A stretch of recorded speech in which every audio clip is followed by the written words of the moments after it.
দার্জিলিংয়ের এই হোটেলে উঠে আমরা বেশ কিছু অদ্ভুত ঘটনার সম্মুখীন হয়েছিলাম, যার ব্যাখ্যা আমরা এখনো খুঁজে পাইনি। চলুন তাহলে গল্পটা শুনে নেওয়া যাক। আমরা এখন এসে পৌঁছেছি সামিট মন্টানা। এটা একটা রিঙ্ক মল, তার উপরে এই হোটেলটা, বোধহয় 3rd ফ্লোরে। আমরা এখনো যাইনি, তো এটা হচ্ছে পার্কিং। তো আমরা এখানে এসে দেখলাম এদের পার্কিং আছে হোটেলের, বাট হোটেলের পার্কিংটা একটু প্রবলেমের। তো যার জন্য এখানে আমরা সামিট সুইস হেরিটেজ অ্যান্ড স্পাতে যেমন পার্সোনাল পার্কিংই আছে, এখানে কিন্তু সেটা নেই। এখানে এইভাবে গাড়ি এদিক ওদিক অ্যাডজাস্ট করে রাখতে হবে। এই আমরা এসে পৌঁছালাম সামিট মন্টানা রিসেপশনে। এইদিকে লিফট, এইভাবে রুমগুলো সব আছে।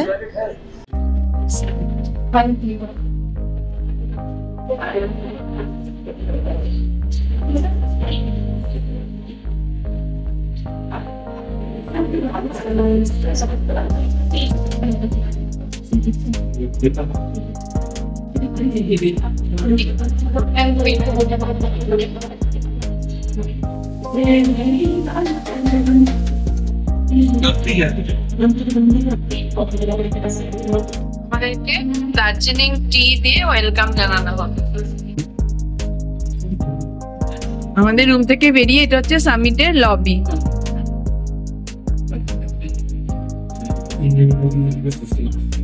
এদিকে স্পা আছে। আমরা এখন এসছি রুম নাম্বার 113 তে।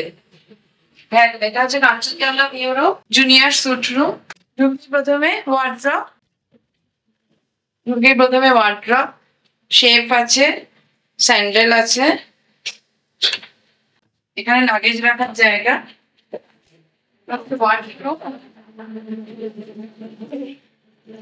বড় ওয়াশরুম, ওয়েস্টার্ন কমোড, আলাদা ওয়াশ এরিয়া, বেসিন সবকিছু আছে, বড় মিরর, আর এখানে একটা king size bed, smart TV, sitting area. এই হচ্ছে কাঞ্চনজঙ্ঘা ভিউ রুম। এখানে ইলেকট্রিক কেটেল আছে, টি কফি স্যাশে সবকিছুই আছে, আর তার সাথে ইন্টারকম আছে, বেড সাইড টেবিল আছে, পিলো আছে, ব্ল্যাঙ্কেট সবকিছু আছে। এইখানে এই রুমে আমরা ঢুকেছি, আমাদের হচ্ছে 2nd ফ্লোর, মানে 3 তলায় কাঞ্চনজঙ্ঘা ভিউ রুম। যদিও পুরোটাই মেঘে ঢাকা। কাঞ্চনজঙ্ঘা আমরা কালিম্পংয়েই প্রথম দিন দেখতে পেয়েছি, আর মনে হয় না দেখা যাবে বলে। তো যাই হোক, রুমে ঢুকেই ফার্স্টে একটা ওয়ার্ড্রপ শেফ আছে, একটা স্যান্ডেল ওরা প্রোভাইড করেছে। হচ্ছে ওয়াশরুমটায় বেসিন আছে, হ্যান্ড ওয়াশ, বডি লোশন সব দেওয়া আছে, ডেন্টাল কিট প্রোভাইড করা আছে, ওয়েস্টার্ন টয়লেট, আলাদা শাওয়ার এরিয়া, সেখানে শ্যাম্পু, বডি ওয়াশ সবকিছু দেওয়া আছে, গিজার আছে, সবই আছে। এবার আমরা রুমে ঢুকে ফার্স্টে এখানে আছে ইলেকট্রিক কেটেল, তার সাথে আছে tea coffee sachet, sugar free, sugar pouch সবকিছু, 2টো কাপ, গ্লাস, আরো ওয়াটার। তাছাড়া ওরা 2টো মিনারেল ওয়াটারও প্রোভাইড করবে পার ডে পার রুমে। একটা বড় কিং সাইজ বেড আছে, তার সাথে এই রুমে একটা সোফা আছে, এবং এখানে একটা বেডসাইড টেবিল আছে, ইন্টারকম আছে, ফ্যান লাগলে ওরা ফ্যানও প্রোভাইড করবে। দার্জিলিং এ কিন্তু এখন খুব গরম। এখানেও একটা সিটিং এরিয়া আছে, সোফা, এখানে একটা চেয়ার, ওয়ার্ক স্টেশন, আর এই হচ্ছে ভিউ। এই জায়গাটা হচ্ছে দার্জিলিং এর পুরো শহরটা, আর তার সাথে এই জায়গাটা হচ্ছে মা কাঞ্চনজঙ্ঘা ভিউ। আপনাদের একটা মজার জিনিস দেখাই। আজকে হচ্ছে সপ্তমীর দিন, আজকে 29শে সেপ্টেম্বর, আর দার্জিলিং এ আমাদের ফ্যান চালাতে হচ্ছে, এত গরম। এই যে রোদ এখনো একদম, আর রোদটা হচ্ছে সাংঘাতিক, মানে একদম স্কচিং হিট যাকে বলে সেরকম রোদ দার্জিলিং এ। এদিকে আকাশে পুরো মেঘ একদম কুয়াশায় ভর্তি, আর তার সাথে এইভাবে দার্জিলিং এ এসে আমাদের ফ্যান চালাতে হচ্ছে, মানে ভাবা যায়। It's really too hot. এত গরম দার্জিলিং এসে বাবা বুঝতে পারিনি। সাংঘাতিক, মানে সোয়েটার আমরা এক বাক্স সোয়েটার এনেছিলাম কালিম্পং দার্জিলিং সব জায়গায় ঘুরবো বলে। ও বাবা, আমাদের কোনো কিছুই লাগলো না, বরঞ্চ নর্মাল যে সিল্কের জামা কাপড় গুলোও পরা যাচ্ছে না, এত গরম। আমরা এখন দার্জিলিং এর ম্যানের কাছে প্লেনারিতে খেতে এসেছি, লাঞ্চ করতে এসেছি। এখন প্রায় 3:30 বাজে, আমরা লাঞ্চ করতে এসেছি হোপ প্লেনারি। এখানে আমরা অর্ডার করেছি বিরিয়ানি, চিলি চিকেন, আর তার সাথে চপসি, আমেরিকান চপস।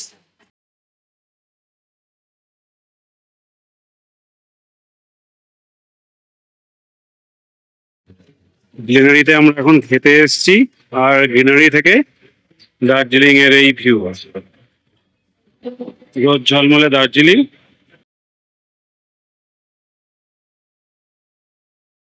আমরা এখন লাঞ্চ করছি সব মিলে ঝুলে। দারুণ খাবারের টেস্টটা দারুণ। কেমন লাগছে দাদা? নিচে এসেছি, এসে বেকারি একদম ট্রাই করছি। আমি নিয়েছি মোকাচিনো আর সারা নিয়েছে black forest pastry.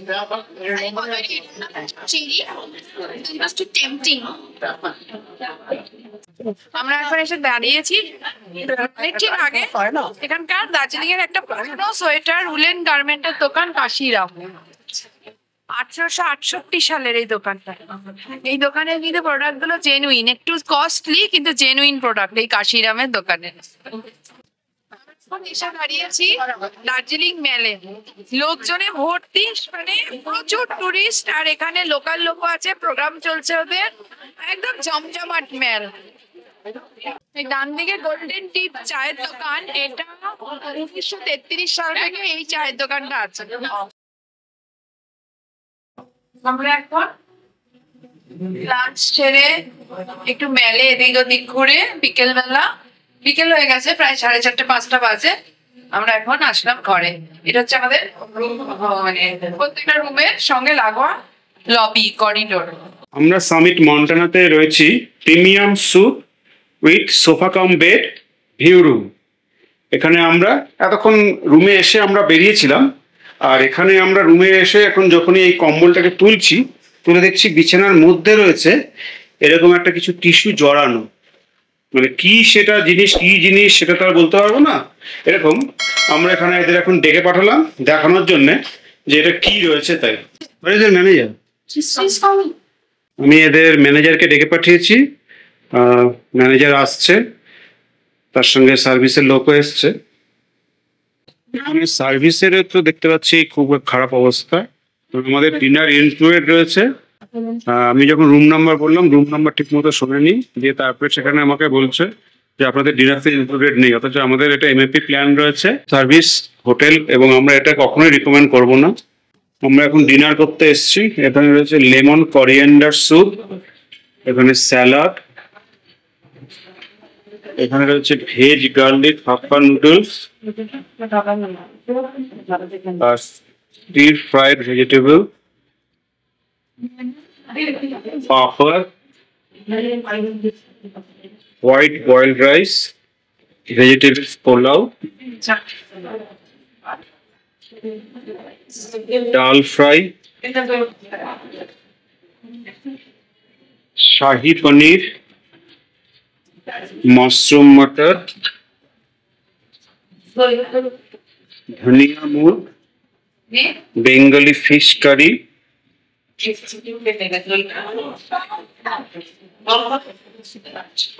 Gulab jamun.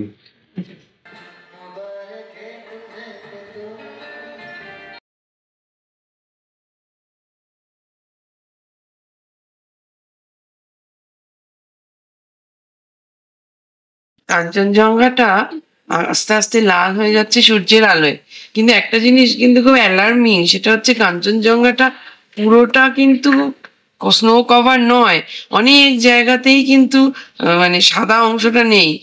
Global warming এর জন্য আস্তে আস্তে কিন্তু কাঞ্চনজঙ্ঘার যে পিকের বরফের পরিমাণ কমতে শুরু করেছে, বেশ ভালো বোঝা যাচ্ছে সেটা। আমরা এখন এসছি সামিট হোটেল অ্যান্ড রিসোর্টের রেস্টুরেন্ট, যেটা সামিট মন্টানার যে রেস্টুরেন্ট, অর্কিড রেস্টুরেন্ট। ওখানে আমাদের কমপ্লিমেন্টারি ব্রেকফাস্ট রুম ট্যারিফের সাথে, সেখানে আমরা ব্রেকফাস্টই দেবো।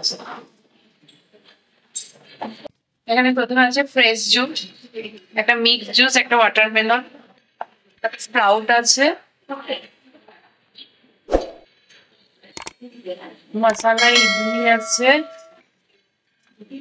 পোহা আছে, এখানে স্যান্ডউইচ আছে, সাম্বার, চাটনি আছে, কোকোনাট আর টমেটো, ছোলার ডাল আর ম্যাগি, আলু পরোটা, এখানে আছে করিয়েন্ডার, পটাটো আর দিচ্ছে কুবার, নেপালি কুইজিন, এটা চিকেন সসেস আর বয়েলড এগ, মুসলি আছে, কর্নফ্লেক্স আছে, ব্রেড, বাটার, জ্যাম, তার সাথে চাকল। সামিট মন্টানার আমরা প্রিমিয়াম যে স্যুট রুমে ছিলাম, তো সেখান থেকে আমরা এখন চলে আসলাম ফ্যামিলি স্যুট রুমে। ওটা আমাদের আপগ্রেড করে দিলেন ওনারা, তো আমরা এখানে আসলাম। এই হচ্ছে রুম নাম্বার 106। এটা ফার্স্ট ফ্লোরে। আসলে বাবার আর আমাদের আলাদা আলাদা ফ্লোর হয়ে গেছিল, ওর জন্য আমরা রিকোয়েস্ট করা, তো এটা আপগ্রেডই করে দিল, ওরা আর একটু হাই এন্ডের রুম। তো আমরা এখানে চলে এসেছি। ঢুকেই এই হচ্ছে ওয়ার্ড্রপ, বড় একটা ওয়ার্ড্রপ। ওয়ার্ড্রপে শেপ আছে, স্যান্ডেল এরা প্রোভাইড করে, স্যান্ডেল আছে। এটা ওয়াশরুম, একই রকম আলাদা wash area, basin, western commode আর সমস্ত টয়লেটারিজ দেওয়া আছে।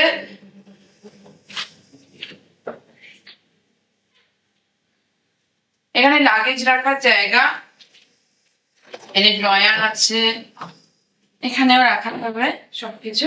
এইখানেও তাই, electric kettle, tea coffee sachet, আরো ওয়াটার আর কমপ্লিমেন্টারি 2 লিটার মিনারেল ওয়াটার, তার সাথে কাপ প্লেট সবই আছে। এখানে সব জিনিসপত্র রাখা যাবে। ফ্যান, স্মার্ট টিভি, কারণ দার্জিলিং এখন ফ্যান তো লাগছে, যথেষ্ট গরম। এখানে 2টো বেড, মানে এটা হচ্ছে 4 বেডের রুম, 2টো ডাবল বেড। ইন্টারকম আছে, এখানে সেন্টার টেবিল আর 2টো চেয়ার। এই জায়গাটা ওয়ার্ক স্টেশনের মতো, কাজকর্ম করা যাবে। আর এই হচ্ছে ভিউ, এখান থেকে ভিউটা আরো ওয়াইড অ্যাঙ্গেলে হয়, যদি এখন পুরো মেঘে ঢেকে গেছে, এখন কিছুই ভিউ নেই। তো এই রুমটা আমাদের আপগ্রেডেশন হলো। এখন বিকেল বেলা হোটেলের রুম থেকে কাঞ্চনজঙ্ঘা হঠাৎ করে দেখা দিয়েছে, কি অপূর্ব লাগছে। মহাষ্টমীর দিন আজকে 2বার কাঞ্চনজঙ্ঘা দেখা পেলাম, একবার সকালে একবার বিকেলে। এর আগে প্রচন্ড বৃষ্টি হলো, তারপরে এখন আবার পুরোপুরি এভাবে দেখা যাচ্ছে। নিচের দিকটা মেঘ আছে, উপরের দিকটা দেখা যাচ্ছে। আমরা এখন যাচ্ছি সন্ধ্যেবেলা মেল উপভোগ করতে। একটু আগেই বিকেলবেলা কাঞ্চনজঙ্ঘা থেকেছি, আজকে আবার এখন মেলে যাচ্ছি সন্ধ্যেবেলা। সব গ্রিনারি নিয়ে নিরাশায় চলে গেছে, ফটো তোলার আর আশা নেই আজকে এবারে। আমরা এখন চলে এসেছি দার্জিলিং মেলে। এত ভিড়, মনে হচ্ছে যে এখানে অষ্টমীরই মানে পুজোর সন্ধে, একদম সেরকমই এখানে ভিড়, সবাই আর সব বাঙালি। আর খুব ঠান্ডাও পড়েছে, বৃষ্টি হয়েছে বেশ কিছুক্ষণ, এখন বেশ ঠান্ডা পড়েছে, ভালো লাগছে।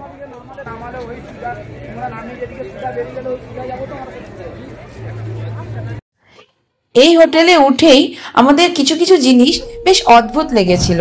তার মধ্যে হোটেলের স্টাফদের ব্যবহার। এখানকার স্টাফরা জানি কিরকম গম্ভীর, সবসময় এদের মধ্যে কোনো উচ্ছ্বাস আমরা দেখতে পাইনি। আর এদের করিডোর দিয়ে হাঁটার সময় কিরকম একটা গ্লুমি অন্ধকার পরিবেশ আমরা ফিল করতাম। আর সব থেকে যেটা উল্লেখযোগ্য সেটা হলো দ্বিতীয় দিন রাত্রিবেলা আমাদের রুমের মধ্যে ঘটে যাওয়া এক ঘটনা। তখন বেশ অনেক রাত, আমরা সবাই শুয়ে পড়েছি। হঠাৎ দেখলাম আমাদের রুমের মধ্যে ফোনটা, ইন্টারকম যেটা, সেটা বেজে উঠলো। তো আমরা একটু বিরক্ত হয়েই ধরলাম ফোনটা, কিন্তু ও প্রান্ত থেকে কেউ কোনো কথা বললো না। ইচ্ছা করেই ফোনটাকে ডিসকানেক্ট করে রেখে দিলাম, ফোনটাকে উঠিয়ে।